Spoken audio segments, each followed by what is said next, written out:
I know this may sound crazy after what we just experienced. Record-breaking snow across the Carolinas, historic cold plunging all the way into Florida, but the pattern setting up for February is relentless. I'm tracking multiple shots of Arctic air that are going to slam the eastern United States over the coming weeks. The NAO is going negative. The jet stream is locked into a configuration that's going to keep funneling cold air south, and there are multiple snow chances lined up through the first half of the month. So let me break down exactly what's coming as we push through the first full week of February 2026. First, let's acknowledge what just happened because it was truly extraordinary. We picked up more than a foot of snow across parts of the Charlotte area. Snow flurries were reported as far south as Fort Myers, Florida. Temperatures dropped below freezing all the way to Lake Okeechobee. The bomb cyclone I've been warning about for a week finally developed and delivered exactly what we expected. A historic winter storm that will be talked about for years. And now that system is pulling away. The sunshine has returned, but the cold is absolutely not going anywhere. If you'd like specific weather forecasts for your region or city, please leave them in the comments. I'll answer them individually as time allows. Also, if you like the video and subscribe to my channel, I'd be very grateful. Drop a comment with where you're watching from and how much snow you received from this historic storm. Now let's move on. Because what's coming next is going to test every community that just dug out from the last storm. Look at the snow cover map right now. It's one of those images you just don't see very often. Snow on the ground stretching from Kansas and Oklahoma down into the Mississippi Delta and all the way into the Carolinas. The eastern United States looks like something out of a Christmas card, except it's February. And this is very much real life. The leftover snow from this storm is going to stick around because temperatures aren't getting above freezing for most of us anytime soon. Now let me show you what's driving this pattern and why I'm confident the cold is here to stay for a while. The latest run of the American model, which actually performed quite well with this past storm, is showing continued shots of Arctic air diving down out of Canada and slamming the eastern United States. The groundhog might have his own opinion, but I have a feeling that if he got his meteorology degree from Penn State, he's going to predict another 6 weeks of winter. And honestly, the data supports that it's going to stay generally cold east of the Mississippi River through much of February. Here's what most people don't understand about snow cover. It's not just a consequence of winter weather, it becomes a driver of winter weather. Snow reflects up to 90% of incoming solar radiation back into space. That means even on sunny days, the ground isn't warming up. The air near the surface stays cold, and that cold air acts like a reservoir, feeding the next weather system that comes through. Right now, we have one of the most extensive snow covers in years, stretching from the northern plains all the way to the Gulf Coast. That's millions of square miles of reflective white surface keeping temperatures suppressed. And as long as that snow stays on the ground, the cold persists. But here's the part that should concern you. The snow isn't going anywhere. Because the pattern that's locked in place is going to keep temperatures below freezing for the next week, possibly longer. And each new clipper system that comes through adds another coating of snow on top of what's already there. We're not in a melt cycle. We're in an accumulation cycle. And that changes everything about how the next few weeks are going to unfold. The key to understanding this pattern is the mid-level height anomalies. On the maps, blue colors indicate colder than average air and troughing, which leads to storminess and snow in winter. The orange and red colors show ridging and warm air. What we just experienced over the Carolinas was some of the coldest air you can get in the tightest amount of space, diving into the perfect position to spawn that massive shield of snow. And that pattern is repeating. Watch what happens through the rest of this week. That system moves out, and then another trough digs down by Thursday, February 5th.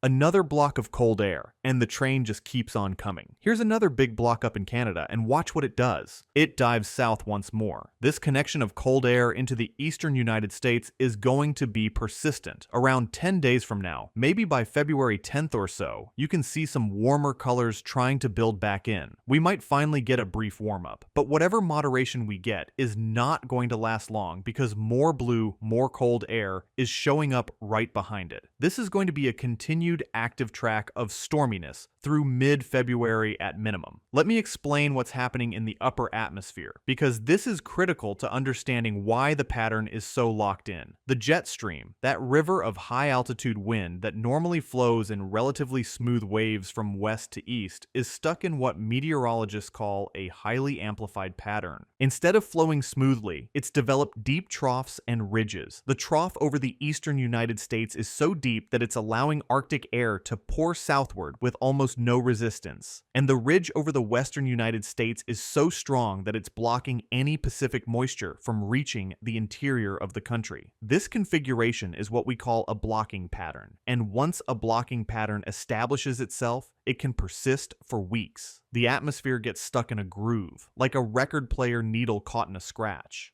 And breaking out of that groove requires a significant forcing event. Right now, I don't see that forcing event on the horizon, which means the pattern persists, the cold continues, and the snow chances keep coming. Here's how the jet stream pattern creates snow chances. When you have a setup like this with persistent troughing in the east and ridging in the west, you get clipper systems forming over the Pacific Northwest and Rocky Mountains. Those low-pressure systems dive south and follow the jet stream, promoting snow chances along that axis. Let me show you what the models are indicating. Monday and Tuesday start relatively quiet. Yes, it's cold, but we're in recovery mode from the weekend storm. The snow that's on the ground isn't going anywhere, but new accumulation is limited. By Tuesday afternoon into Wednesday, here comes the first system. A clipper diving south and east brings rain across parts of the Ohio Valley, and snow indicated for the Northeast and Mid-Atlantic. You could even see a few snow showers as far south as North Carolina overnight Wednesday. This isn't a major storm, but it's enough to add a coating to what's already on the ground and create travel headaches for the morning commute. That system fades, and then here comes the next clipper by Friday. This one brings northwest flow snow into parts of the Mid-Atlantic and Northeast. Lake effect snow fires up again across the Great Lakes, although with the lakes starting to freeze over. We'll see how much more we can squeeze out of them. West Virginia all the way up through the Appalachian chain into the Northeast looks like it could be notably snowy with this Friday system. Then another system follows right behind, and this one has the potential to produce snow further south as well. Remember, we've got this massive block of cold air parked over the eastern United States. Any system that can mature enough to throw precipitation back into that cold air absolutely has the potential of producing winter weather. The European model shows similar potential. The midweek system looks very much like the GFS solution, although it hangs around a bit longer and tries to develop a coastal low component, perhaps too late to fully organize. Then Friday's Clipper system brings snow for the interior Northeast and Mid-Atlantic, and that train of energy just continues to ride through the eastern United States on both models. Here's what makes this pattern so dangerous. It's not any single storm. It's the cumulative effect of storm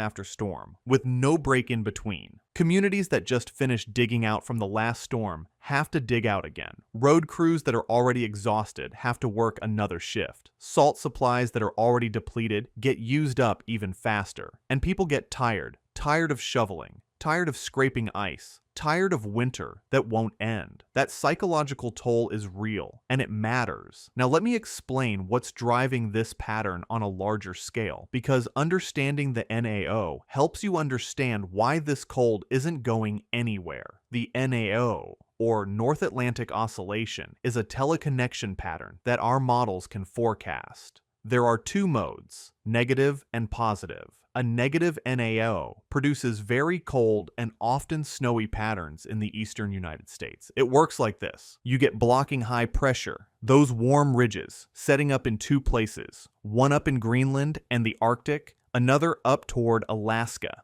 This configuration forces cold air down into the United States. My number one rule of meteorology is what goes up must come down. If you get all that rising motion up north with those blocking highs, the jet stream has to dip back down somewhere, and that somewhere is right over the eastern United States. This same pattern also drives cold into Europe. A positive NAO is essentially boring weather for the United States. The jet stream relaxes, doesn't dip as much, and you get mild flow across the country. This is when California gets atmospheric rivers, and the rest of us just experience forgettable weather. All the cold air gets trapped up in Canada. Right now, The NAO is only slightly negative, which proves you don't need a super negative NAO to get a big snowstorm. Look at what just happened, but here's the key. The GFS shows the NAO dipping even further into negative territory over the next week. That's why I'm expecting continued cold shots into the eastern United States. The pattern supports it. Toward the middle of February, around the 15th, the NAO does try to go back positive, but there's significant spread in the data.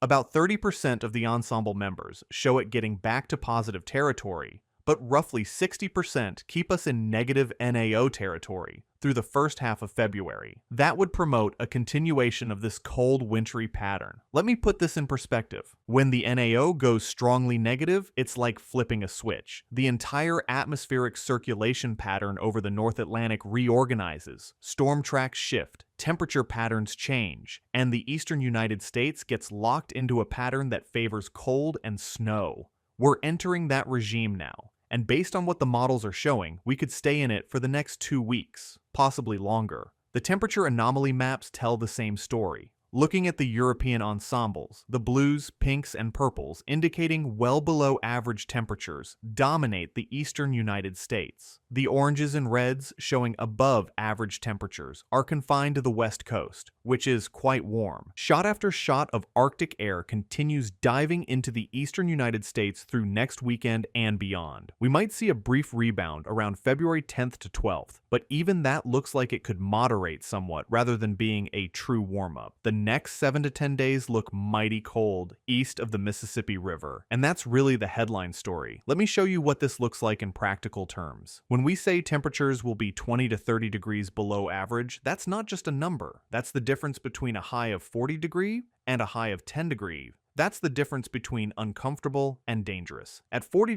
feet, you can go outside without a heavy coat. At 10 degrees, exposed skin can freeze in minutes. At 40 degrees, your car starts without issue. At 10 degrees, batteries die and engines struggle. At 40 degrees, your heating bill is manageable. At 10 degrees, your furnace runs constantly and your bill skyrockets. This is not just cold weather. This is sustained, dangerous cold that tests infrastructure and human endurance. And it's not going away anytime soon. Looking at the specific temperature forecasts, we're talking about highs in the teens and 20s across the Ohio Valley and Mid-Atlantic through the end of this week. Overnight lows in the single digits, possibly below zero in some locations. The Northeast will see similar conditions, with some areas potentially dropping to 10 or 20 below zero on the coldest nights. And this is after accounting for actual temperature, not wind chill. When you factor in wind chill, we're talking about feels like temperatures of 20 to 40 below zero in some areas. That's the kind of cold that kills. That's the kind of cold that causes pipes to burst, power grids to fail, and people to make fatal mistakes like running generators indoors or using ovens to heat their homes. In terms of specific snow chances, here's what I'm watching. The middle of the week system around Wednesday could bring light snow accumulations to Kentucky, West Virginia, and parts of Virginia. This wouldn't be a major storm, but enough to cause light travel impacts on roads that are already compromised from existing snow cover. The bigger story is the weekend clipper arriving Friday into Saturday. This could be a much more significant northwest flow event and lake effect event for the Midwest, Great Lakes, and Appalachians. West Virginia through Pennsylvania into New York and New England could see accumulating snow with this system, and then continuing into the second week of February. We need to watch for chances of snow to dive further south later in the month. The pattern supports it. The cold air is going to be in place. All we need is a system with enough moisture and organization to tap into it. Looking at the probability maps for at least an inch of snow within a 24-hour period, you can see the elevated chances building across the Ohio Valley, Appalachians, and Northeast through the end of this week and into next weekend.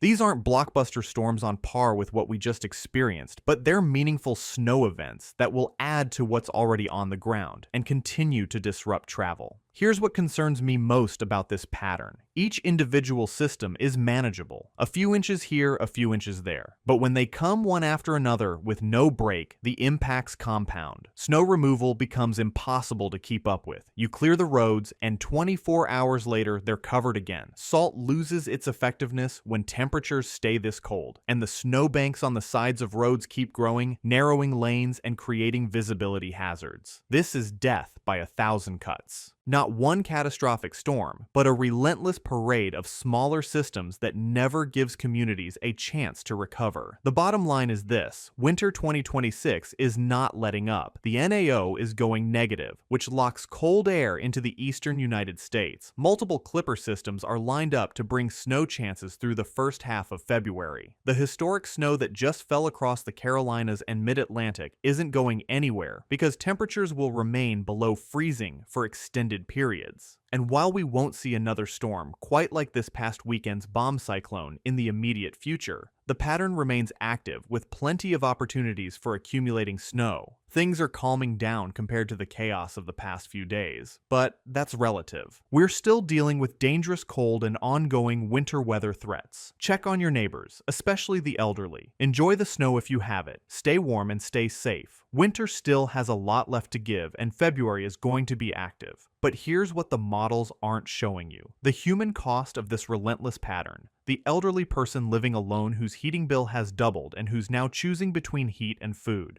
The single parent who's missed 3 days of work because schools keep closing and who's worried about losing their job. The small business owner whose customers can't get to the store because roads are impassable. The truck driver who's been stuck on the highway for 12 hours in a blizzard. The utility worker who's been working 16-hour shifts for a week straight trying to restore power. These are the stories that don't show up in forecast models, but they're the reality of what happens when winter becomes relentless. When the pattern locks in and refuses to break. When communities are pushed past their breaking point. And we're not done yet. We're only in the first week of February. If the pattern holds as the models suggest, we have at least 2 more weeks of this. Possibly longer. Around 10 days from now, maybe by February 10th or so, you can see some warmer colors trying to build back in on the temperature anomaly maps. We might finally get a brief warm-up. But whatever moderation we get is not going to last long because more blue, more cold air is showing up right behind it. This is important to understand because that brief warm-up could actually make things worse, not better. Here's why. When temperatures finally climb above freezing after weeks of cold, the snow starts to melt. That sounds like a good thing, but it creates problems. The meltwater has to go somewhere. Storm drains are often blocked by snow and ice. The ground is frozen solid, so water can't percolate down.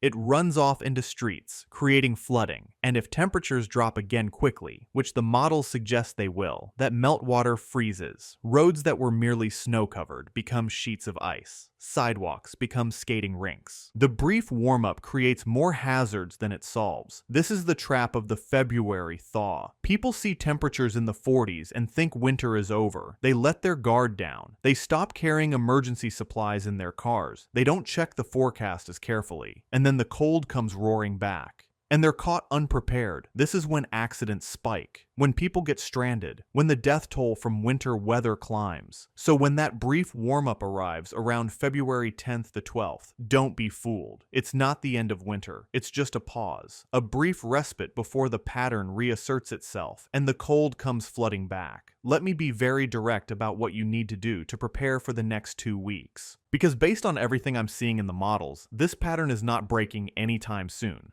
First, assume you're going to lose power at some point. Have backup heat sources ready, know how to use them safely. Never run a generator indoors or in an attached garage. Carbon monoxide kills silently. Second, stock up on food and water now, not when the next storm is 24 hours away. Now. Assume you might not be able to leave your house for several days. Have enough supplies to last a week. Third, protect your pipes. Let faucets drip during the coldest nights. Open cabinet doors to allow warm air to circulate.